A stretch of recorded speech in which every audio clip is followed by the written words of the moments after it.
দাম্পত্য জীবন মানেই হল একে অপরের সাথে মানিয়ে চলার এক প্রতিজ্ঞা। এজন্যই বলা হয় বিয়ে আসলে দুটি মানুষের মধ্যে বোঝাপড়া আর সামঞ্জস্য স্থাপনের একটি সেতু। প্রতিটি বিবাহিত জীবনে এই বোঝাপড়াটা অত্যন্ত জরুরি। অনেক সময় পরিবারের পছন্দে বিয়ে হলেও মনের মিল না হওয়ায় মানুষ হিংসা বা অবহেলার শিকার হতে পারে। তাই বিয়ের আগেই নিজেদের ভবিষ্যৎ, আর্থিক অবস্থা, মানসিকতা এবং পারিবারিক বিষয়গুলো নিয়ে খোলাখুলি আলোচনা করে নেওয়া উচিত। আমার নাম প্রিয়া। আর ৫টা মেয়ের মতোই ছোট থেকে একটা সুন্দর সংসারের স্বপ্ন দেখতাম আমি। এমন একজন জীবনসঙ্গী চেয়েছিলাম যে আমাকে খুব ভালোবাসবে, যার মধ্যে রোমান্টিকতা থাকবে এবং যে আমার সব বিষয় খেয়াল রাখবে। সেই স্বপ্ন নিয়েই আমার বিয়ে হয়েছিল রোহনের সাথে। বিয়ের পর প্রথম সবকিছু স্বপ্নের মতোই ছিল। বাসর রাতে রোহনের ভালোবাসার আদর পেয়ে মনে হয়েছিল আমি আমার স্বপ্নের রাজকুমারকে পেয়ে গেছি। কিন্তু সেই সুখ বেশিদিন স্থায়ী হলো না। বিয়ের মাত্র ১ সপ্তাহ পর থেকেই আমি বুঝতে পারলাম আমি যা চেয়েছিলাম তা হয়ে পাইনি। আমার স্বামী রোহন সারা দিন বইয়ের পাতায় ডুবে থাকত। তার জীবনের একমাত্র লক্ষ্য ছিল আইএএস অফিসার হওয়া। এই স্বপ্নের পেছনে সে গত ৫ বছর ধরে ছুটছিল, কিন্তু কিছুতেই সফল হতে পারছিল না। হাল ছাড়ার পাত্র সে ছিল না। তার বিশ্বাস ছিল একদিন সে সফল হবেই। সারাদিন সে অনলাইনে ক্লাস করত আর পড়াশোনা নিয়েই ব্যস্ত থাকত। আমাকে দেবার মতো তার কাছে কোনো সময় ছিল না। আমি তার কাছে একটু সময় কাটাতে গেলেই সে বিরক্ত হতো। আমাকে বলতো, দেখো প্রিয়া, তুমি এভাবে সারাক্ষণ আমার পেছনে লেগে থাকলে আমার পড়াশোনার ক্ষতি হবে। এবারের পরীক্ষায় আমাকে পাশ করতেই হবে। দয়া করে আমাকে বিরক্ত করা বন্ধ করো। স্বামীর মুখে এই কথা শুনে আমার খুব কষ্ট হলো। একদিন আমি তাকে বলেই ফেললাম, তুমি তো গত ৫ বছর ধরেই পরীক্ষা দিচ্ছ, কিন্তু পাশ করতে পারোনি। এবার এমন কি হবে যে তুমি পাশ করে যাবে? আর তোমার যদি পড়াশোনা করার এতই ইচ্ছে ছিল, তাহলে আমাকে বিয়ে কেন করেছিলে? এই বাড়িতে কি একজন কাজের লোকের দরকার ছিল? সেই জন্যই কি আমাকে বিয়ে করে এনেছ, যাতে আমি সারাদিন বাড়ির সব কাজ করি, তোমার বাবা মায়ের সেবা করি? এর বিনিময়ে আমি কি তোমার থেকে একটু ভালোবাসা আশা করতে পারি না? এই বিয়ের তাহলে অর্থ কি দাঁড়ালো? তুমি শুধু নিজের স্বপ্ন পূরণের কথাই ভাবছ, আমার স্বপ্নের কি হবে?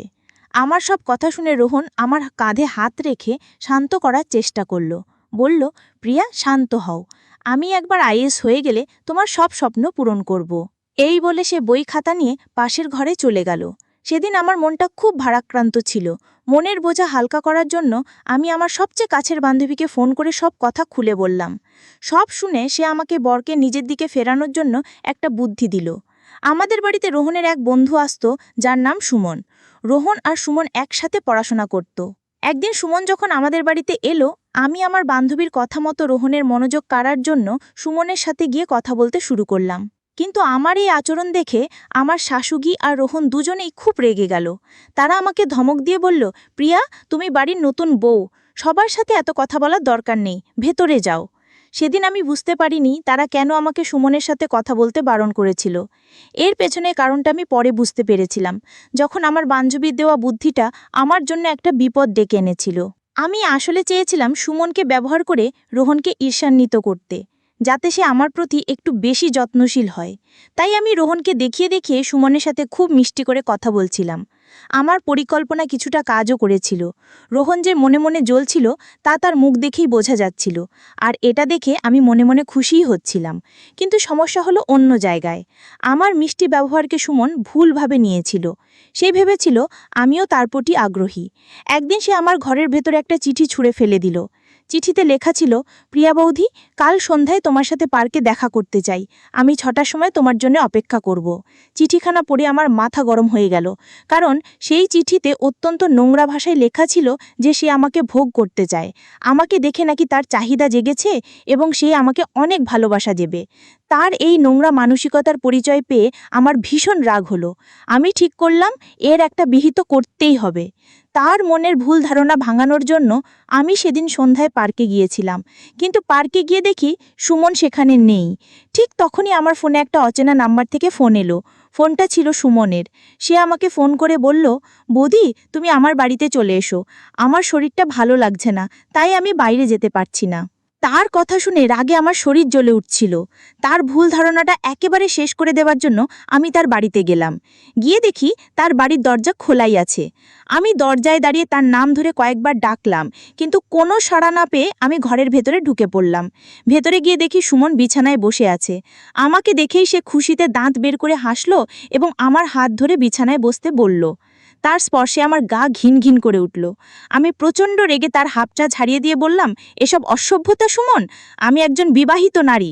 তোমার সাহস কি করে হলো আমাকে এমন একটা নোংরা চিঠি লেখার? তুমি যে কতটা নির্লজ্জ খারাপ মানসিকতার তা আমি আজ বুঝতে পারছি।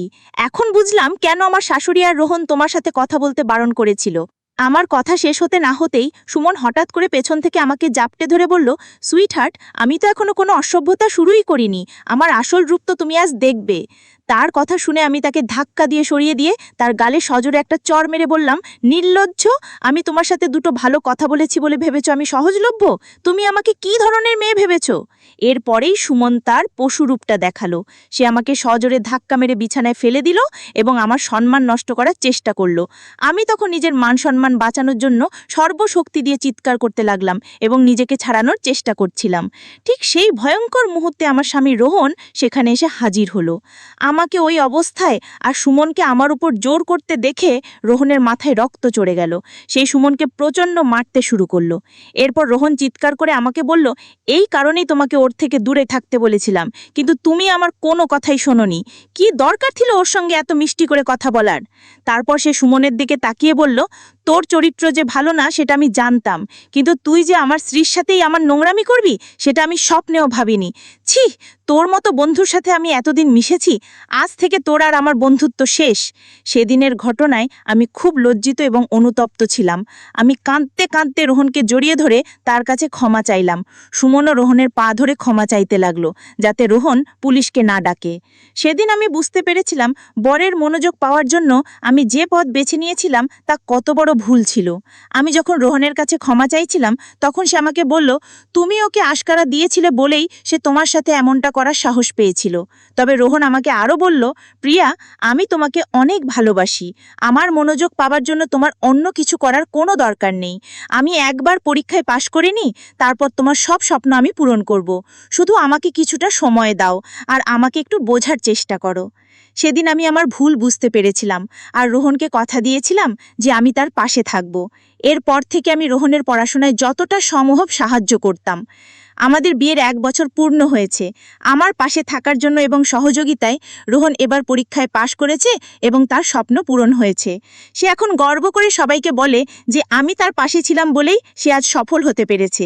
এই জন্যই হয়তো বলে, প্রত্যেক সফল পুরুষের পেছনে একজন নারীর অবদান থাকে, সে তার মা হোক বা স্ত্রী। আজ রোহন আমাকে অনেক সুখে রেখেছে। আমি যা চাই সে আমাকে তাই এনে দেয়। আমি সেদিন ধৈর্য ধরেছিলাম বলেই আজ আমাদের জীবনটা এত সুন্দর হয়েছে। বন্ধুরা, আজকের গল্পটি এখানেই শেষ করছি। গল্পে কোনো ভুল ত্রুটি থাকলে ক্ষমা করে দেবেন।